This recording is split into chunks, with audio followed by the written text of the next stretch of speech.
Cows don't eat humans, as far as we know. They eat plants and are eaten by predators. That's how ecosystems work. But what if we turned cows into predators, along with every herbivore species? Could a world of endless predation even function? How would we possibly simulate it, and what kinds of terrors would it produce?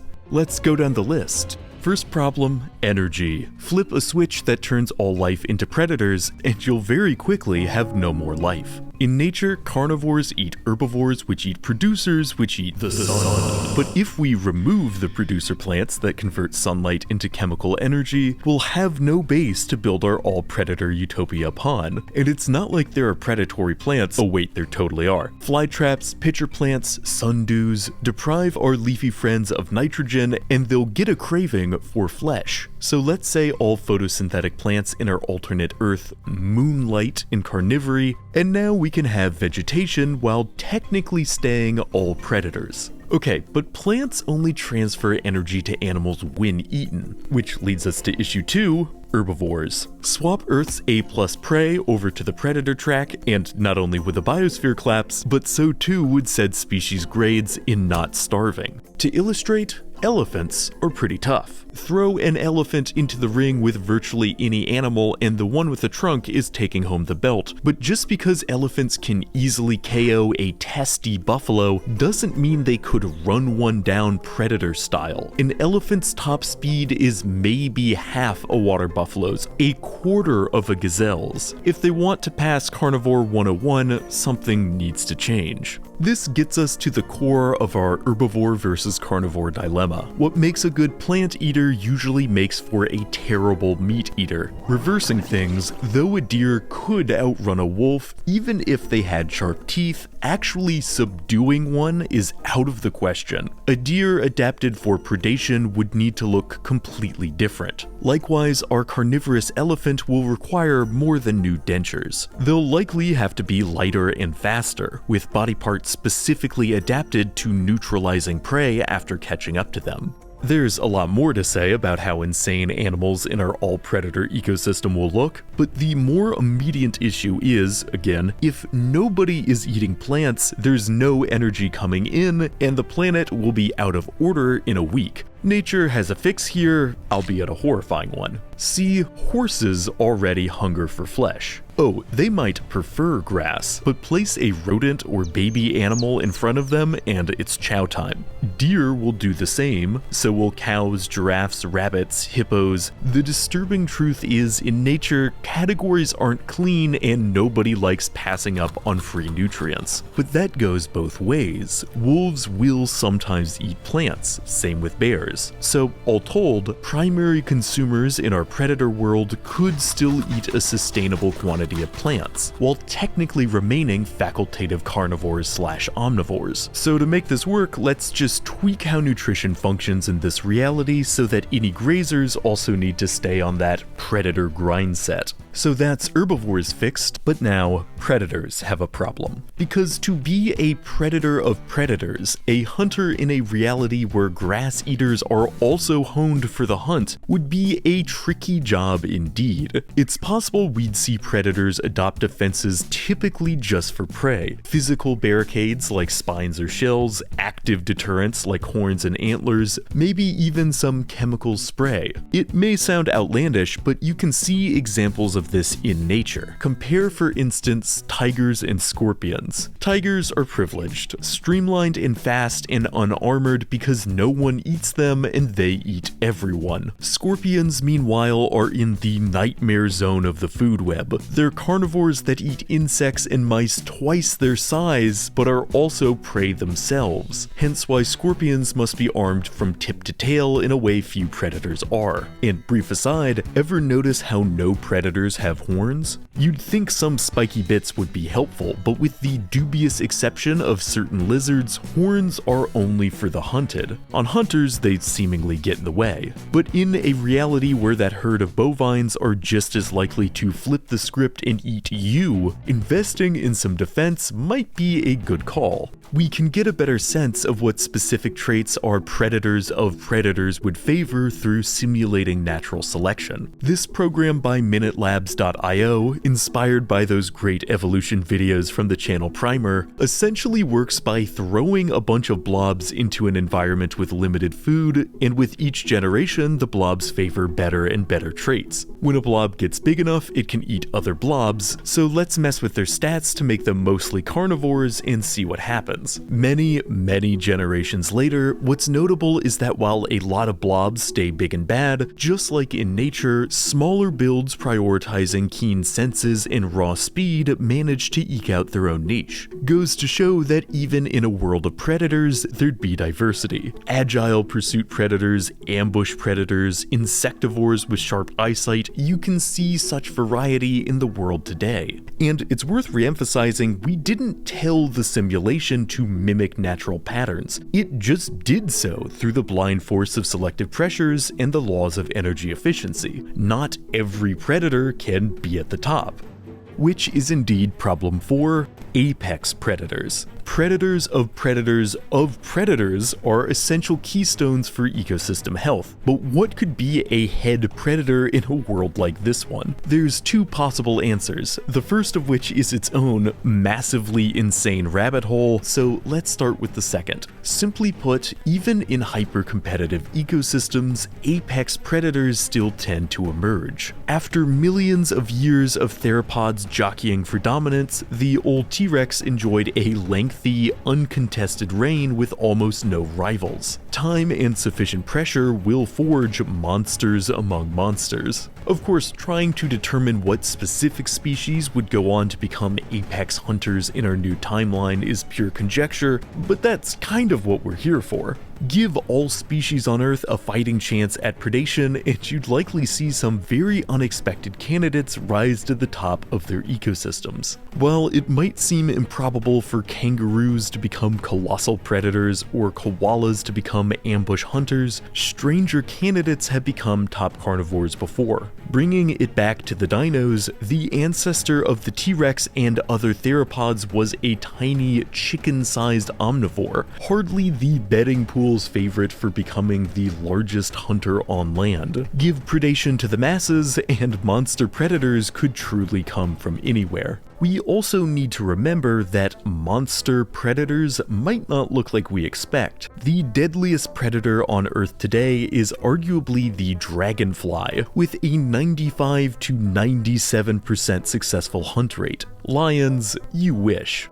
Likewise, one of the most lethal hunters in the ocean is the seahorse. Goofy from our perspective, but if you're a brine shrimp, the seahorse is basically the Grim Reaper. Strange as it might sound, there's no reason to think certain existing hunters like the great horned owl would need to change their strategies if booted into predator world. They'd be like, oh, rodents have fangs now? Pfft, whatever. Hyper-effective hunters come in all shapes and sizes. Which at last leads us back to the massive rabbit hole, humans.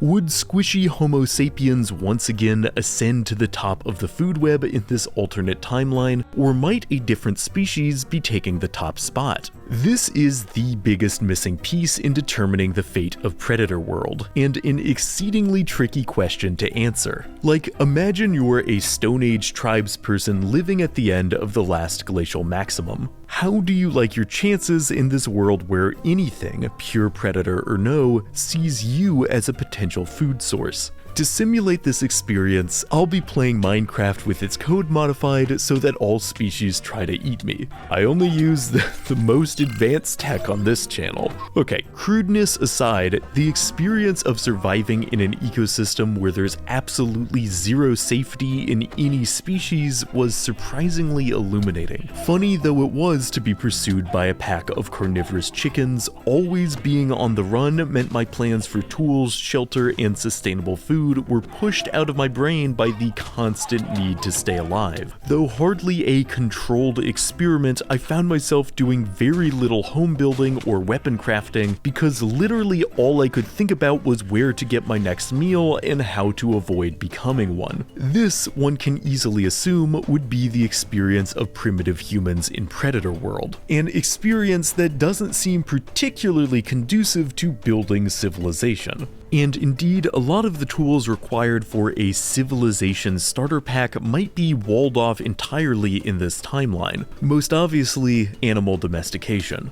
Our first puzzle piece within the larger puzzle piece of human success, penning and selectively breeding animals is a major key to stable society, but let me tell you, it's a lot harder to establish a farm when that flock of sheep is moving on you like a wolf pack. A lot of familiar herbivores that made for great domesticated animals would suddenly become terrible candidates if they had a predation side job. And that's not just because they might eat us. Even if you can domesticate a carnivore, keeping one fed is a costly novelty. In the case of herbivores, humans can't eat grass, so feeding a regular cow is no big hassle for us. But hunting down a steady diet of meat for your penned carnivore, pricey work in an early agrarian world. Consider that pandas are basically semi-carnivorous cows, same coloration, same refinement when it comes to eating, yet you don't see a whole lot of humans hitching tractors to them. And that's not just because pandas are lazy, it's also because they're still very much bears. Solitary, unpredictable, territorial, with a powerful bite and the instinct to use it. Hardly an ideal partner to get into the agriculture business with. Yet in an all-predator timeline, there might be no partners, period.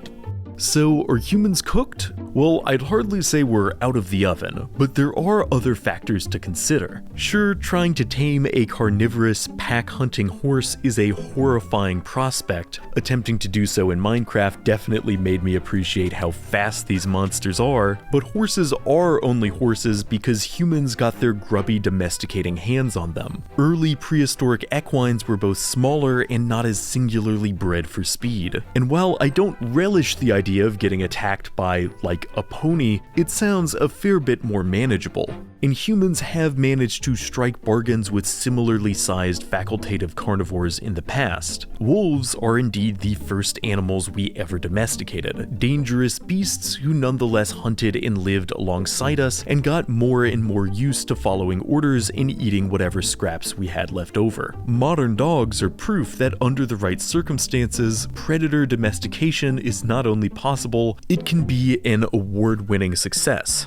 But successfully kickstarting civilization usually requires both domesticated animals and a caloric surplus, or enough food to not only meet immediate needs, but provide a nutritional excess so that people can start focusing on more specialized tasks. That means permanent farms, which one must defend and maintain, a perilous operation for the people of Predator World. How could humans protect large swaths of land from constant animal attacks? Well, they might not have to. It's time we finally face the fact that while Hollywood teaches us that predators are heat-seeking missiles, torpedoes hurtling towards the nearest prey species, the reality is most predators aren't nearly as single-minded as the dinosaurs of Jurassic Park suggest. Catching prey is a calorically costly endeavor that often involves bodily risk. Species only attempt it if they're very confident they're about to get a worthwhile meal. You can see this in our blob simulation. Big blobs only chase down little blobs when absolutely necessary. Predators won't waste energy on a hunt if there's any reason to be apprehensive. It's why sharks and wolves rarely attack humans. We're freaky and stinky and unpredictable. This is a truth we've kind of danced around all video, but it's a critical one. Even if you gave chickens a predation instinct, it's unlikely they would actually see humans as food. They they might nip at us because they're jerks, but they do that already. On the whole, carnivorous chickens wouldn't be that different from regular chickens, and are another animal that predator world humans could likely domesticate. Like, if chickens had to snack on the occasional mouse, I'm sure we could handle that, seeing how they already eat various insects. But back to the point, even if defending significant territory, humans in this timeline are unlikely to be overwhelmingly menaced by wild beasts. Because make it clear you aren't an easy meal, and generally, most predators won't bother.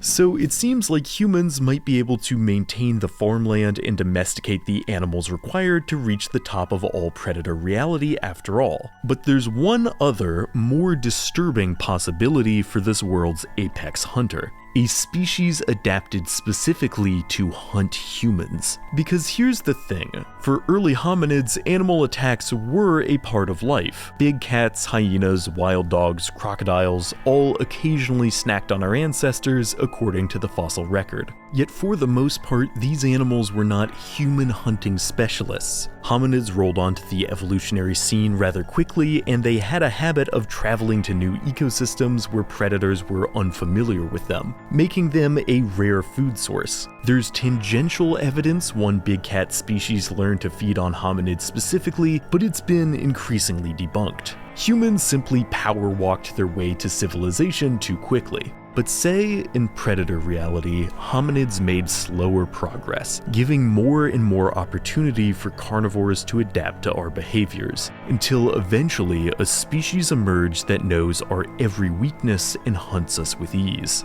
What exactly a predator adapted for hunting humans would look like could frankly be its own video, but it's a downright chilling concept. Admittedly not the most likely one, as large specialist predators are somewhat uncommon, but they do happen. Polar bears are a seal's worst nightmare, as the bulk of these bears' diets and therefore the bulk of their adaptations are specialized to take out our flippered friends. And another side note, they're also one of the few species that explicitly sees humans as food, though they aren't especially adapted to hunt us. But if humans had an equivalent specialist predator, our progress might be greatly stalled, which means, hey man, you've been talking about humans for a while. Is this rabbit hole almost finished? It's finished when I permit it to finish. Because there's one last elephant in the room here. Not the weighty mammal, but the equally weighty possibility that in this all-predator timeline, Homo sapiens would have fundamentally different defensive capabilities. Assuming our primate ancestors ever emerged in this reality in the first place, they would have done so in the midst of increased predation pressures, and might therefore have invested in biological protections that would make them more difficult to prey upon.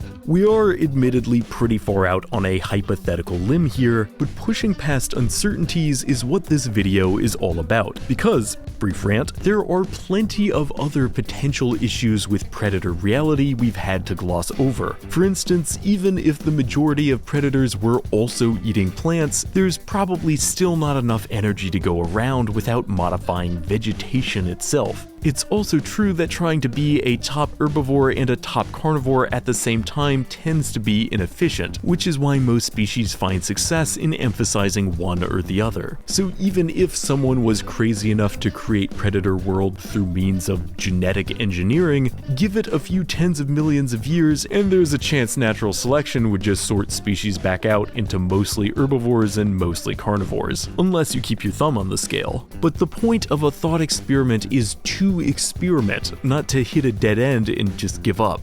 Okay, back to primates. What outlandish defenses might they have in this alternate reality? Well, assuming they're still starting in the trees, any deterrents like spines or armor plating might be too heavy, but some semi-arboreal species, like the pangolin, can still climb despite their armored fashion sense, so physical defenses are indeed a possibility. Yet the greatest potential defense for primates in Predator World is one they already have: cooperation. That's right, the power of group projects, everyone's favorite. Seriously though, in nature there are few things more valuable than a species capable of effective coordination, and that would hold true in predator reality. Indeed, chances are this trait would be even more critical. Which brings us to our final essential point for simulating this all-predator biosphere, determining how species would work together. Evolutionarily, cooperation is an inherent idea, with various simulations demonstrating that it can emerge spontaneously on both a cellular and intraspecies level. Smaller units working together to act as one big one is how all multicellular life functions. And over again, said lifeforms have similarly learned to cooperate with others of their own kind. Long story short, teamwork makes the dream work. But in a world of all predators, teamwork might look fundamentally different. And that's because a pack of predators and a herd of prey do not function the same way. Let me explain. Herds of grazers tend to be disorganized. They might group together because there's safety in numbers, but they seldom put those numbers to use in terms of planning or coordination. They're more a crowd at the same concert than a tight-knit unit. Indeed, far from the altruistic eusociality of insects, most herbivorous mammals are kind of selfish, as oftentimes the individuals that got to reproduce, and therefore pass on their genes, were the ones that ditched their buddies the fastest when predators descended, leading to entire species made entirely of the type of unreliable jerks who will leave you in the dust when you need them the most. In contrast, pack hunters, surprisingly, tend to be much more cooperative. They need to be in lockstep, divide up their labor, and plan ambushes in advance if they're going to catch their prey with minimal injuries. So in a world where all animals have a mandatory predation quota, even those who get much of their nutrients from plants, the line between packs and herds might have to blur, and effective coordination could become far more common. We can see examples of what a tight-knit herd might look like in nature. Herds of buffalo have a pre-planned military-style formation they'll fall into to protect their young. Elephants are also known to group up effectively, and will even engage in more active predator deterrence. The final, most relevant example of herd solidarity, however, is troops of primates. Gorillas, with their careful coordination and social hierarchies, are a preeminent example of highly cooperative herbivores. Likewise, chimps are an equally preeminent and rather terrifying example of cooperative pack hunters. Battles between primates are often referred to as wars, and for good reason. When two highly organized groups come to blows, the conflict tends to be very intense indeed. So in predator reality, if most species are coordinating, ecosystems might be even more competitive than we initially thought, on a level typically only associated with the world of insects. Solitary hunters like tigers might need to get over their introversion. All told, an ecosystem of predators stretches the very bounds of nature and might inspire clashes that are difficult to fathom. Yet, and I hope I've made this clear throughout this video, such a reality would be far more complex than a simple staging ground for eternal violence. Even in a world of increased conflict, predators would still exercise caution and fill a variety of niches beyond apex warmongers, and cooperation would still be encouraged, maybe even more so than in our reality. And while humans ascending to the top of this reality remains an unknown, there is a chance, and either way, Predator World would assuredly give rise to fascinating, if terrifying, ecosystems. Ultimately, a kingdom of predators would never just be a kingdom of monsters. To quote one Dr. Henry Wu, monster is a relative term. To a canary, a cat is a monster. We're just used to being the cat. So, while trying to determine if humans could survive in a world of all predators, I started to wonder, what animal species could the average person beat in a fight? Because though I usually try to end these videos with a meaningful question, sometimes all I want to think about is what would happen if a person bare-knuckle boxed a tiger. Trying to figure out how high humans could climb in an animal battle royale was an unexpectedly wild trip. A trip you can go on right now in a full second video, available exclusively on Nebula. Nebula is a lot of things, a streaming platform where you can watch my videos early and ad-free, a home for uploads from hundreds of others of your favorite creators, and a space for many, many incredible exclusives. My latest favorite is from the channel A Bit Frank, who just launched a captivating new series on haunted spaces called A Bit Obscure, the first episode of which is about a healing spring whose waters turned out to have a high concentration of radium. It's a fascinating watch, with 2 new episodes coming out every month. I'm also releasing bonus videos on Nebula every month. So far, I've got one on first contact with aliens, one on dragons, one on sentient octopuses, one on the best parts of Earth's world building, and a ton of others. And you can get access to all of them by using my link on screen or in the description to get a full 40% off a year's subscription to Nebula. That's only $3 a month for every episode of A Bit Obscure, all my exclusives, early episodes of Jetlag, entirely unique videos from the likes of Jacob Geller, Tierzu, and Lindsay Ellis. There are a ton of people on Nebula, making a lot of great stuff. And if you want to support the channel Curious Archive and support a creator-owned space, there's seriously no better way than signing up for Nebula. And if you aren't a fan of the monthly subscription model, you can instead just get a guaranteed lifetime of Nebula access for a one-time payment of $300 if you use my link. That's a full $200 off a lifetime of Nebula with no expiration date or limitations. And if you check out my video on how well humans would do against an angry opossum, or learn about a haunted location from A Bit Obscure, and you just want to share that information with friends or family, each Nebula subscriber automatically gets free week-long Nebula guest passes so that whoever they choose can watch whatever they want. So there you have it. Nebula exists. It's 40% off if you use my link to get exclusive, early, and ad-free Curious Archive videos. The link is in the description and also here on the screen. I really think you'll like it. And, as always, thanks for watching. If you enjoyed this entry, consider lending your support by liking, subscribing, and hitting the notification icon to stay up to date on all things curious. See you in the next video.